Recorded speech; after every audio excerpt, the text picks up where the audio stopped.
Hello everyone, welcome back to Assam জ্ঞান সৌৰভ। অসম জ্ঞান সৌৰভৰ আন এটি ইনফৰ্মেটিভ ভিডিঅ'লৈ আপোনালোক সকলোকে পুনৰবাৰ স্বাগতম জনাইছোঁ।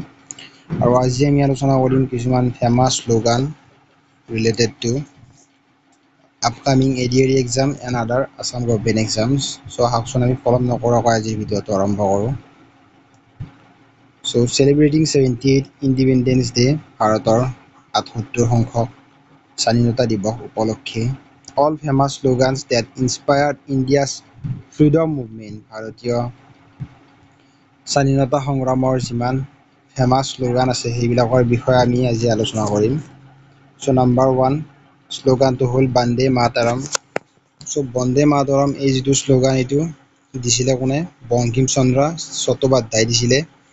The slogan Bande Mataram was first adopted during the Swadeshi movement, which erupted in the protest of partition of Bengal। So Bengal partition যেতিয়া হৈছিল তেতিয়া স্বদেশী মুভমেণ্ট কৰা হৈছিল আৰু এই মুভমেণ্টত প্ৰথমে এইটো দিয়া হৈছিল।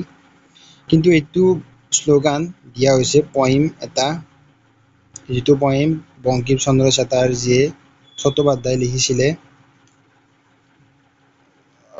বেংগলী ভাষাত লিখিছিলে, বেংগলী নভেল এখনত লিখিছিলে আনন্দমঠ 1882 চনত লিখিছিলে, কিন্তু তাৰ পৰাই দিয়া হৈছে বন্দে মাতৰম শ্লোগানটো। নেক্সট ইনকিলাব জিন্দাবাদ। এই শ্লোগানটো coined by Maulana Harsad Mohani and popularized by Shahid Bhagat Singh. The meaning of slogan Inkilab Zindabad is long live the revolution. This slogan became one of the rallying cries independence struggle। So ভাৰতৰ যিমান independent movement আছিলে সকলোতে এইটো কৰা হৈছিল, এই শ্লোগানটো দিয়া হৈছিল। এই শ্লোগানটো coined by Indian freedom fighter Urdu poet Maulana Hasrat Mohani চাহাবে দিছিলে এইটো coined by, কিন্তু পপুলাৰাইজ কৰিছিলে ভগত সিং। ভগত সিঙে যেতিয়া দিলে, শ্বহীদ ভগত সিঙে, তেতিয়া এইটো পপুলাৰ হৈছিল আৰু তেওঁ নিজৰ জীৱন ত্যাগ দিছিল মাত্ৰ 23 বছৰ বয়সতে। নেক্সট শ্লোগানটো হ'ল তুম মুঝে খুন দো মে তুমহে আজাদী দুংগা। চ' এই ফেমাছ শ্লোগান যিটো আছে সেই শ্লোগানটো দিছিলে সুভাষ চন্দ্ৰ বোস, তেখেতে দিছিলে। নেতাজী চাহাবে দিছিলে। The great freedom fighter Netaji Subhash Chandra Bose was born 23 January 1897 in Cuttack village. উৰিষ্যাৰ কাটাক ভিলেজত তেখেতৰ জন্ম হৈছিল। He was the foremost and biggest leader of Indian freedom struggle. তেখেতৰ ভাৰতীয় স্বাধীনতা সংগ্ৰামৰ এজন অন্যতম মহান ব্যক্তি আছিল, যিয়ে ভাৰতীয় স্বাধীনতা সংগ্ৰামত নেতৃত্ব দিছিল। During the second world war he form the Azad Hind Fauj with the help of Japan to fight against British. So' দ্বিতীয় বিশ্বযুদ্ধৰ সময়ত তেখেতে আজাদ হিন্দ ফৌজ গঠন কৰিছিল, তাৰপিছত INA গঠন কৰিছিল। চ' INA দুটা হেডকোৱাৰ্টাৰ আছে, সেই দুটা হেডকোৱাৰ্টাৰ কোন কোন ঠাইত আছে আপোনালোকে কমেণ্ট কৰি জনাব। নেক্সট কাৰো য়া মাৰো, কাৰো য়া মাৰো, কৰিম নতুবা মৰিম। সেই শ্লোগানটো দিছিলে মহাত্মা গান্ধীয়ে। Mohandas Karamchand Gandhi, popular known as Mahatma Gandhi. The slogan "Do or Die" was delivered by Mahatma Gandhi after the meeting of the AICC All India Congress Committee will be held। চ' যেতিয়া ভাৰত ত্যাগ আন্দোলন হৈছিল আগষ্ট কাণ্ট্ৰি, সেই সময়ত এই শ্লোগানটো দিয়া হৈছিল কাৰো য়া মাৰো। The next day 8 August Quit India resolution was passed with the overwhelming majority which declared the immediate end of British rule in India।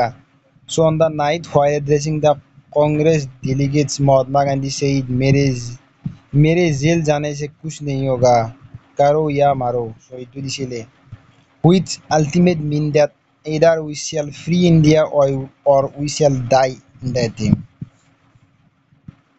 Famous slogan सारे जहां से अच्छा हिंदुस्तान हमारा। এই শ্লোগানটো দিছিলে মোহাম্মদ ইকবাল চাহাবে।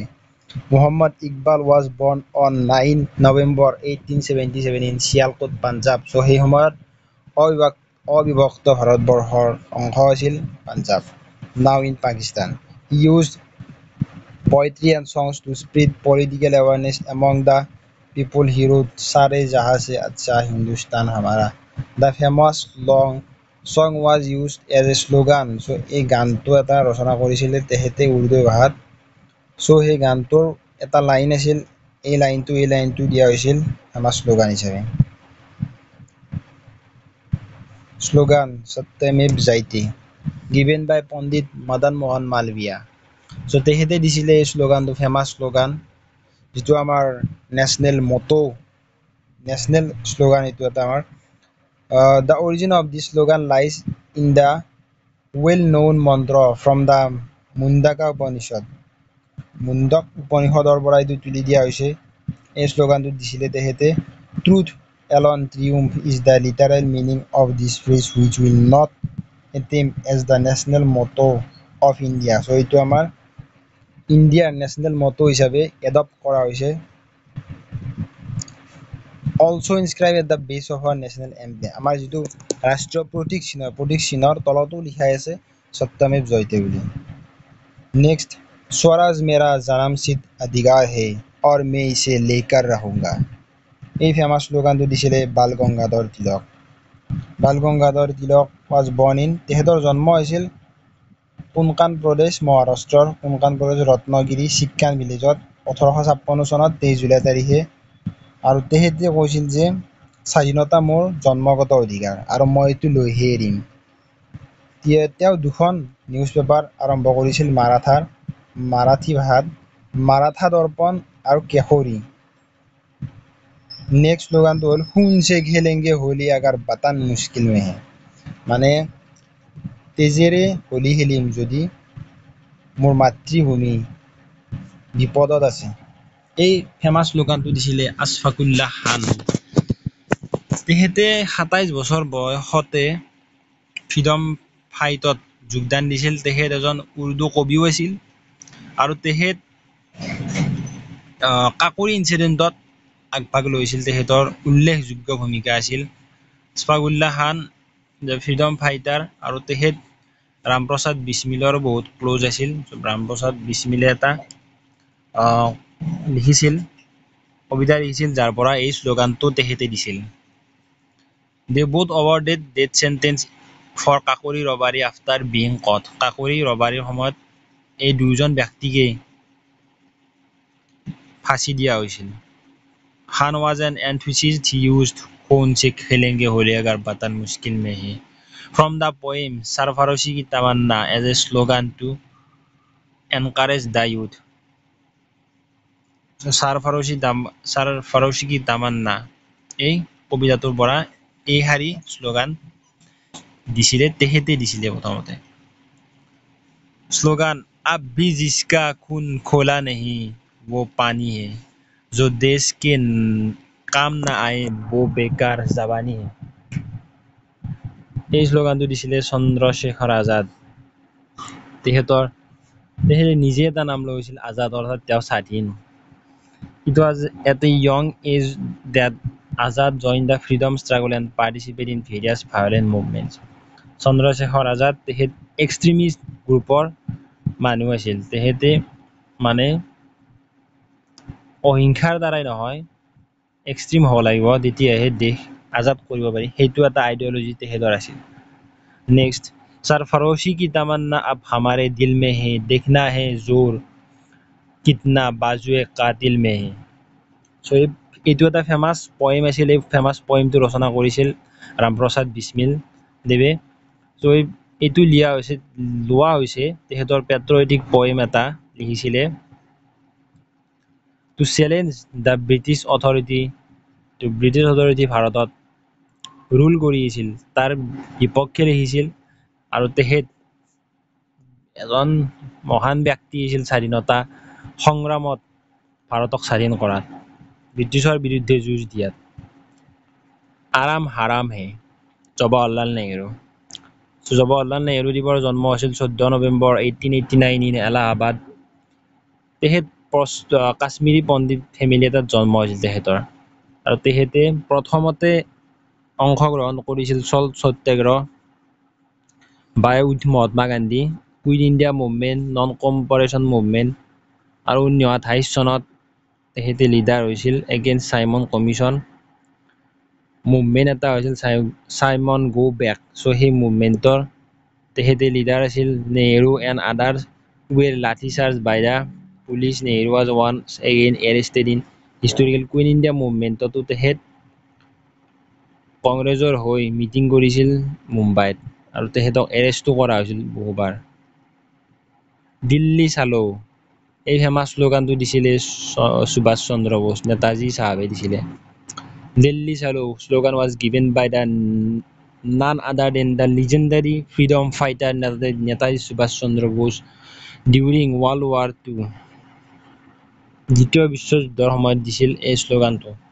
He gave this powerful call to the Indian National Army in 1943 from Singapore, urging them to march towards Delhi and freedom for India's independence from British rule. Next, Jai Hind. Jai Hind এই শ্লোগানটো coined by Zainal Abidin Hassan and popularized by Subhash Chandra Bose. The word Jai Hind was originally invented in 907 by Sen Bagaram Pillai. তেখেতে originally invent কৰিছিলে লিখিছিলে Narendra Luther, a retired civil servant, attributed to the Zainal Abidin in his book. Zainal Abidin এখন কিতাপ লিখিছিল য'ত তেওঁৰ এটা interview লৈছিল এজন retired civil servant Narendra Luther লওঁতে তেখেতে এই ফেমাছ শ্লোগানটো কৈছিলে। কওঁতে letter general Abedin became INA major, Indian national আৰ্মিৰ মেজৰ যেতিয়া হৈছিল তেতিয়া কেম্পেইনত তেখেতে এই শ্লোগানটো কৈছিল। কওঁতে সেইটো ডিফাৰেণ্ট ছাজেকশ্যন দিয়া হৈছিল, কিন্তু এই শ্লোগানটো লোৱা হৈছিল ডিফাৰেণ্ট ছাজেকশ্যনৰ পৰাই। আৰু general Abedin came with Zainal Abidin came up with the Jai Hind and it was happily embraced by Netaji for INA based on the recommendation of Zainal Abidin in 1941. Slogan Hindi, Hindu, Hindustan. এই শ্লোগানটো দিছিল Bharatendu Harishchandra, was a man of independent means who was born in a loyalist family which had protected British property in Banaras during the Mutiny of 1857. Next, Simon Go Back. এই famous শ্লোগানটো দিছিলে লালা ৰাজপথ ৰায় when the commission visited Lahore on 30 October 1928 চনত। লালা ৰাজপথ ৰায় lead a non-violent march. Lala ৰাজপথ ৰায় তেখেত অহিংসাৰ ফালৰ যিটো গ্ৰুপ আছিল মহাত্মা গান্ধীৰ গ্ৰুপ, সেই গ্ৰুপটোৰ তেওঁ লিড কৰিছিলে আৰু শ্লোগানটো দিছিলে Simon go back. The protesters chanted the slogan and carried black flags, কলা পতাকা দেখুৱাইছিল আৰু এই শ্লোগানটো দিছিল। মাৰো ফিৰাংগী কো, এই ফেমাছ শ্লোগানটো দিছিলে মংগল পাণ্ডে। মংগল Pandey was a soldier in the East India Company known as the first revolutionary of the Indian freedom struggle to raise his hand against the British. ব্ৰিটিছৰ সময়ত যেতিয়া চিপাহী মিটিনি হৈছিল, চিপাহী বিদ্ৰোহৰ সময়ত তেখেতে এই শ্লোগানটো দিছিল মাৰো ফিৰাংগী কো। মংগল Pandey encouraged Indians for the first time by giving the slogan মাৰো ফিৰাংগী কো. The first freedom fighter started with his rebellion. তেখেত আছিল প্ৰথমগৰাকী শ্বহীদ, চিপাহী বিদ্ৰোহৰ প্ৰথমগৰাকী শ্বহীদ আছিল মংগল পাণ্ডে। দুশ্মন কি গোলিও কা হাম সামনা কৰেংগে, আজাদ হি ৰহে আজাদ হি रहेंगे। এই ফেমাছ শ্লোগানটো দিছিলে চন্দ্ৰশেখৰ আজাদে। The young Chandrashekhar Azad became involved in revolutionary activities. 1921 চনত তেখেতে নন কভাৰচন মুভমেণ্টত মহাত্মা গান্ধীৰ লগত আন্দোলনত আগভাগ লৈছিল আৰু তেখেত জালিয়ানৱালাবাগ মাছাকাৰ যিটো হৈছিল সেইটোৰ বিৰুদ্ধে প্ৰটেষ্ট কৰিবলৈ তেখেতে এই আন্দোলনত ভাগ লৈছিল। He was imprisoned for the first time. এই সময়ত তেখেত প্ৰথম ব্ৰিটিছৰ দ্বাৰা এৰেষ্ট হৈছিল, জেল খাটিবলগীয়া হৈছিল মাত্ৰ 15 বছৰ বয়সত and sentenced to 15 lashes. সম্পূৰ্ণ স্বৰাজ, এই শ্লোগানটো দিছিলে জৱাহৰলাল নেহৰু ডাঙৰীয়াই। Gandhiji and Nehru wanted Sampurna Swaraj, which declared by the Tilak was the birthright of the Indian people.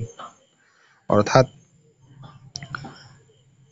Bal Gangadhar তিলকে আগতে কৈছিল যে যিটো মোৰ স্বাধীনতা, সেই স্বাধীনতা মোৰ জন্মগত অধিকাৰ। চ' সেই অধীনত যেতিয়া কংগ্ৰেছৰ মিটিং হৈছিল 1929 চনত লাহোৰ অধিৱেশনত হৈছিল, সেই লাহোৰ অধিৱেশনৰ প্ৰেচিডেণ্ট আছিল জৱাহৰলাল নেহৰু ডাঙৰীয়া। চ' তেখেতে দিছিলে এই শ্লোগানটো Sampurna Swaraj.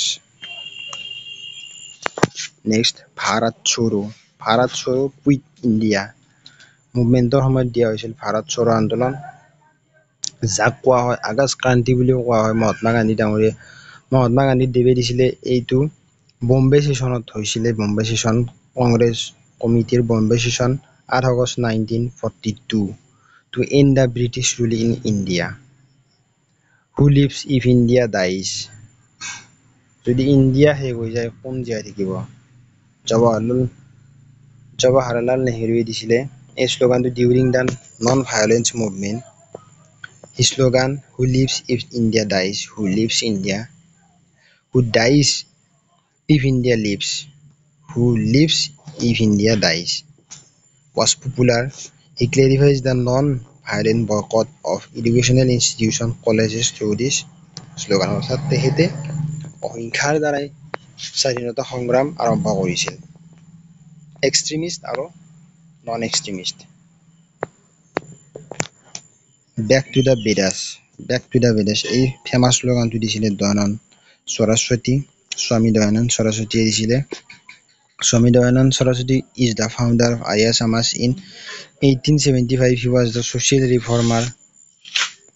He gave the slogan, "Go back to the Vedas."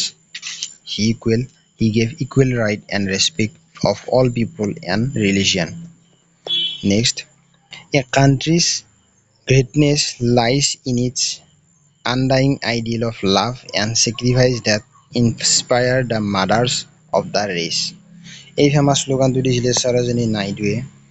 1915 চনত তেখেতক নাইটিংগেল অফ ইণ্ডিয়া উপাধি দিয়া হৈছিল। Deliver striding speeches that resonated deeply in Indian population. আৰু তেখেতে সেই সময়ত এই শ্লোগানটো দিছিলে, and selflessness for contributing to the strength and unity of nation. They may kill me, but they cannot kill my ideas.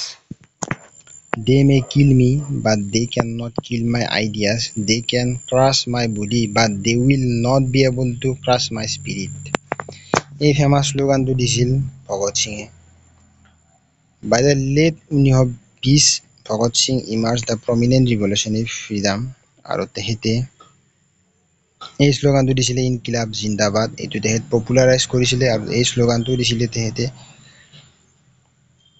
তাৰপিছত তেখেত commitment highlighted his unwavering commitment to his revolutionary ideals and the enduring power of thought and belief. Freedom is not given, it is taken. Fight for your right.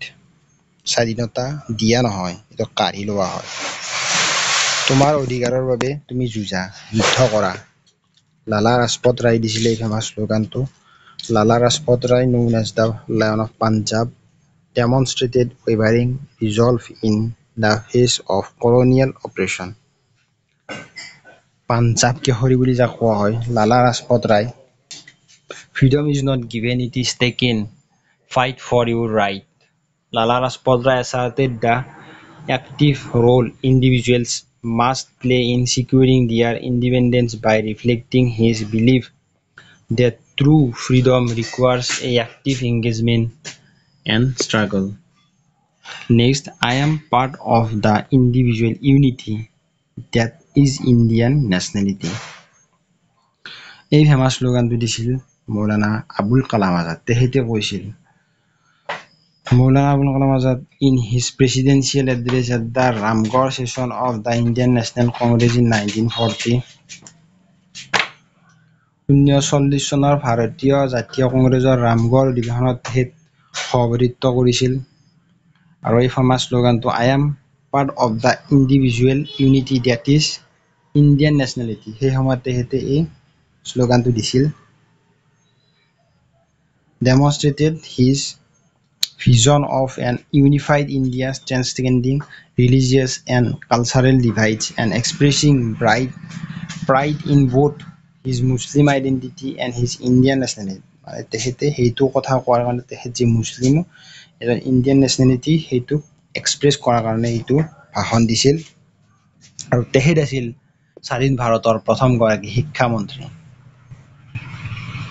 Freedom is the birth write off every nation এই শ্লোগানটো দিছিল any বেচান্তে any বেচান্তে যেতিয়া এইটো slogan দিছিল তেতিয়া বাল গংগাধৰ তিলকেও কৈছিল যে স্বাধীন মোৰ জন্মগত অধিকাৰ আৰু মই এইটো লৈহে এৰিম আৰু এনি বেচান্তে কিন্তু অলপ বেলেগকৈ কৈছিল freedom is the birth write off every nation অৰ্থাৎ স্বাধীনতা হ'ল জন্মগত অধিকাৰ প্ৰত্যেক জাতিৰে জন্মগত অধিকাৰ হ'ল স্বাধীনতা এনি বেচান্ট এই ব্ৰিটিছ